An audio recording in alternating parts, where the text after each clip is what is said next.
الشيطان الرجيم. أعوذ بالله من الشيطان الرجيم.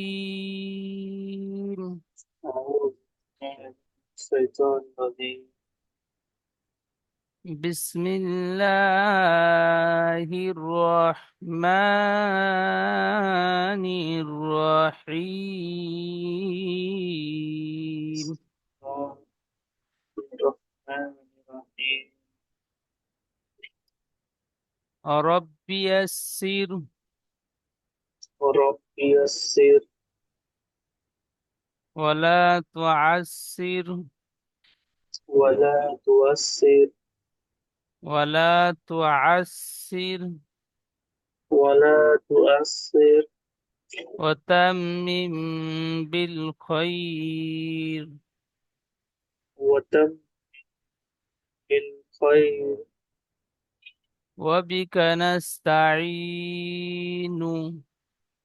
وبك نستعين. يا فتاح يا فتاح رب زدني علما. رب زدني علما. رب يسر رب يسر ولا تعسر ولا تؤسر وتمم بالخير.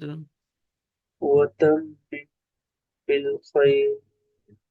وبك نستعين. وبك نستعين.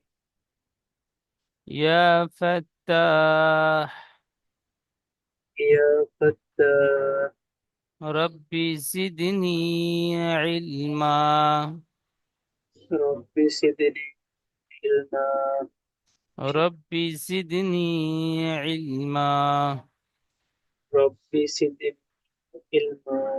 رب زدني علما. رب زدني علما. সবক নাম্বার 1, পৃথক পৃথক অক্ষর, মানে আলাদা আলাদা অক্ষর। তাহলে এখন আমরা পড়বো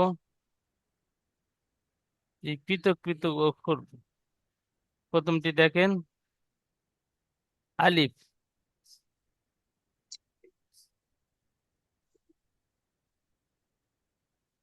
আলিফ বাংলাতে লেখা আছে আলিফ।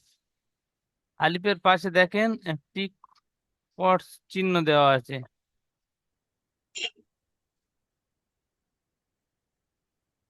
এই চিহ্নটির মানে হলো যে আলিফটি একটু টান হবে না। আলিফ। আলিফ। তারপরে দেখেন বা। বা। বা অক্ষরের নিচে দেখেন এক লেখা আছে, মানে বাটি এক। এই এক লেখার উদ্দেশ্য হলো এই বা অক্ষরটি একালি পরিমাণ টান দিয়ে পড়তে হবে। বা। বা। তারপরে তা। তা। তাটিও একালি পরিমাণ টান দিয়ে পড়তে হবে। সা। সা। সা অক্ষরটি একালি পরিমাণ টান দিয়ে পড়তে হবে। যদি আমরা বলি সা, এরকম বললে সা অক্ষরটি টান হয়নি। সা একটু লম্বা করতে হবে। তাহলে পড়লাম, 4টি অক্ষর পড়লাম। 4টি অক্ষরের মধ্যে একটি অক্ষর আলিফ, তারপরে 3টি অক্ষরের আকৃতি একই। দেখেন, আমি লিখে দেখাচ্ছি, দেখেন ঠিক অক্ষরটি এমনটাই আছে, চিহ্নটি এমনটাই আছে, নিচে একটি ফোঁটা আছে। এই নিচে একটি ফোঁটার উদ্দেশ্য, এই ফোঁটাটির নাম হলো নোক্তা। এই কালো ছোট্ট একটা ফোঁটা আছে দেখেন নিচে, হ্যাঁ, এই ফোঁটাটির নোক্তা বলা হয়। বুঝতে পারলেন জি? হ্যাঁ, জি। এই নোক্তাটি আমরা মুখস্থ করে নেব। এই যে তিনটি অক্ষর প্রথম দেখলেন, তিনটি অক্ষর আকৃতি একই, শুধু পার্থক্য হলো নোক্তার। প্রথমে বা আহ, আছে, বার একটি নোক্তা আছে, নোক্তাটি কোথায় আছে, উপরে না নিচে? এগুলো চিনে নিতে নিচে। হবে। নিচে আছে। তাহলে এখানে বার নিচে একটি নোক্তা থাকে, বার আকৃতি কিন্তু এরকম থাকে, তার আকৃতিও সেম একই, তবে তার দুটি নোক্তা উপরে থাকে। তারপরে সা দেখেন, সার আকৃতিও সেম একই, সার নোক্তা উপরে তিনটে থাকে, তাহলে তার নোক্তা দুটি থাকে, সার নোক্তা তিনটি থাকে। এগুলো আমাদের চিনতে হবে। অক্ষরের আকৃতিটি কেমন, অক্ষরে কটা নোক্তা আছে, নোক্তাটি কোথায় আছে, উপরে আছে না নিচে আছে? নিচের দিকে ফলো করতে হবে। অক্ষরটি কোয়ালি টান দিয়ে পড়তে হবে, এক আলি পরিমাণ টান হবে না তিন আলি পরিমাণ টান হবে, না টান একটুও হবে না, সেদিকেও ফলো করতে হবে। তারপরে দেখেন জিম,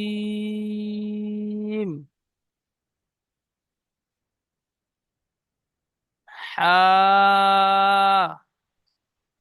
খ, খ, খ, তিনটি তিনটি নোক্তা পড়লাম, এই তিনটি অক্ষর পড়লাম। তিনটি অক্ষরের আকৃতি সেম একই, ঠিক এমনটাই নয়? দেখেন হ্যাঁ, তিনটি নোক্তা সেম একই। এখানে পড়লাম জিম, জিমের নিচে বাংলা থেকে তিন লেখা আছে দেখেন, জিম অক্ষরটি তাহলে তিন আলি পরিমাণ টান দিয়ে পড়তে হবে। এই অক্ষরগুলো এক আলি পরিমাণ টান দিয়ে পড়েছেন, এই এক আলি পরিমাণ টান এই অক্ষরটি হবে না, জিমটি হবে না, জিমটি তিন আলিফ টান দিয়ে পড়তে হবে, আরো বেশি করে টান দিয়ে পড়তে হবে। তাহলে দেখেন এখানে জিম অক্ষরটি, এখানে আছে হা অক্ষর, এখানে আছে খ, তাহলে তিনটি অক্ষরের আকৃতি সেম একই এরকম। পার্থক্য কি? জিম নিচে একটি নোক্তা হবে,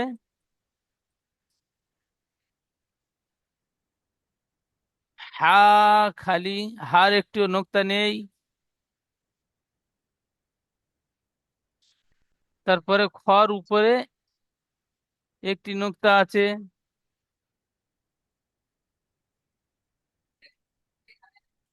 খর উপরে একটি নোক্তা, হার একটিও নোক্তা নেই।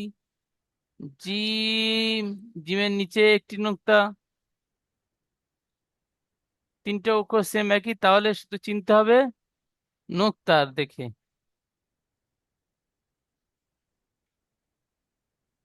আশা করি বুঝতে পারলেন।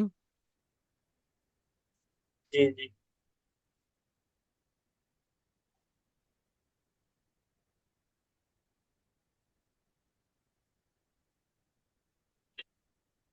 তারপরে দেখেন এখানে আছে দাল, তো, জাল, চ,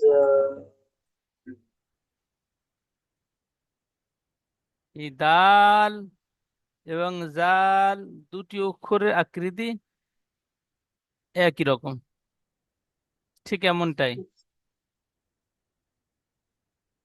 জি। ঠিক এমনটাই দাল এবং জাল দুটি অক্ষর। দাল খালি, দালের কোনো নোক্তা নেই, আর জালের উপরে একটি নোক্তা আছে, জালের উপরে একটি নোক্তা আছে, জাল। চ,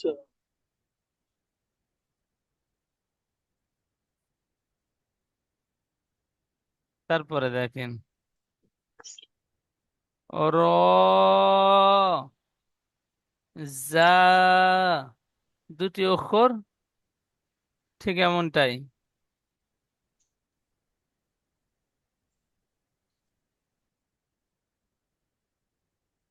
তাহলে রর উপরে একটিও নোক্তা নেই, যার উপরে একটি নোক্তা আছে। র, যা দুটি অক্ষর সেম একই,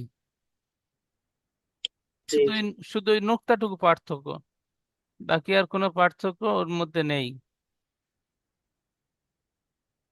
তারপরে দেখেন জি। Scene, scene. শিন, দুটি অক্ষর একই। এখানে সিন হওয়ার জন্য ঠিক এমনটাই হতে হবে। এই যে তিনটি দাঁত দাঁত মতন হচ্ছে, এই পর্যন্ত এটুকু থাকবে অবশ্যই। তারপরে এই যে পিছনে এইটুকু আমি লাস্টে লিখছি, এটুকু সময় ক্ষেত্রে থাকবে এবং সময় ক্ষেত্রে থাকবে না। তো তাহলে এইটুকা চিনতে হবে সিনের, এরকমটাই থাকবে। তাহলে এই প্রথমটি হলো সিন, একটিও নোক্তা নেই। আর এখানে শিন, দুটি অক্ষর সেম একই। তো শিনের তিনটি নোক্তা আছে, এখানে তিনটি নোক্তা দিলে শিন। সিন। হ্যাঁ, তাহলে প্রথমটি হবে সিন, সিটি মারার মতো উচ্চারণ হবে সিন। সিন। তারপরেরটি হলো সিন। শিন, দুটি অক্ষর তিন আলিফ পরিমাণ টান দিয়ে পড়তে হবে, নিচে তিন লেখা আছে। তাহলে কোন অক্ষরটি ক আলিফ পরিমাণ টান হবে সেগুলো দেখে নিতে হবে, প্রত্যেকটা অক্ষরের নিচে লেখা আছে। এরপরে কিন্তু এই লেখাগুলো আসবে না, লেখাগুলো এখান থেকে দেখে নিতে হবে, মুখ পড়াটি সুন্দরভাবে অন্তরের মধ্যে বসিয়ে নিতে হবে। তারপরে দেখেন সদ, সদ। জদ, দু- জদ। দুটি অক্ষরে আকৃতি একই রকম, ঠিক এমনটাই,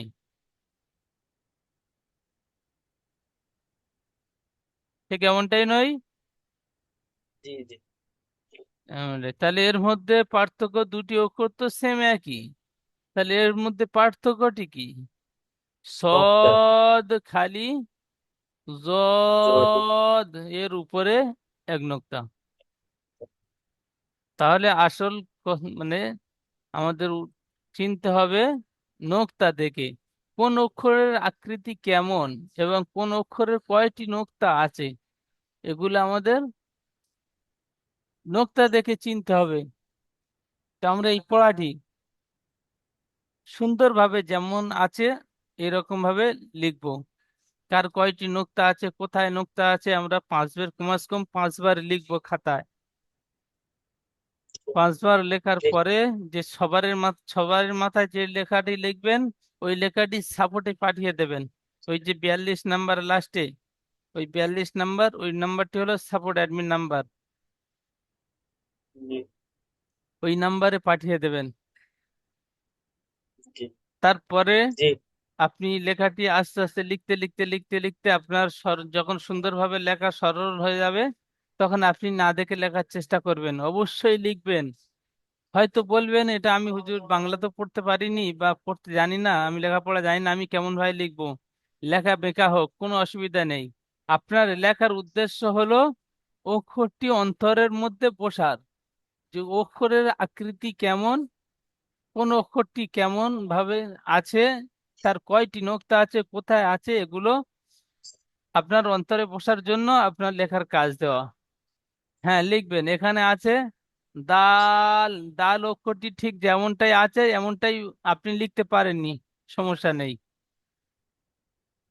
লেখা ভালো খারাপের কোনো আসে না যায় না, আপনার পড়াটি অন্তরে বসার জন্য মেন উদ্দেশ্য বসার। তাহলে এখানে অক্ষরগুলো বুঝে নিলেন। আরেকটা জিনিস জি। দেখেন, আরেকটি বোঝার আছে, এখানে যে স্টার চিহ্ন আছে, এখানে এই ফুলের মতো ডিজাইন স্টার চিহ্ন আছে দেখেন, হুম। আলিফ থেকে ইয়া পর্যন্ত মোট 7টি অক্ষরের উপরে এরকম স্টার চিহ্ন আসবে। এখানে 3টি অক্ষরের উপরে স্টার চিহ্ন এসেছে। তো স্টার চিহ্নর উদ্দেশ্য হলো অক্ষরটি উচ্চারণ করবার সময় পুর হবে। পুর আরবি ভাষায় পুর বলা হয়। আর বাংলাতে হলে মুখ গোল করে পড়তে হবে। মানে অক্ষরটি উচ্চারণ করবার সময় ঠোঁট দুটি গোল আকৃতি হবে, ঠোঁটটা পুরো গোল হবে। যেমন দেখেন, হ, দেখেন, ও। খ, এই মুখ গোল হওয়াকে পুর বলা হয়। তাহলে জি। স্টার ওয়ালা অক্ষরটি পুর। পুর করে পড়তে হবে।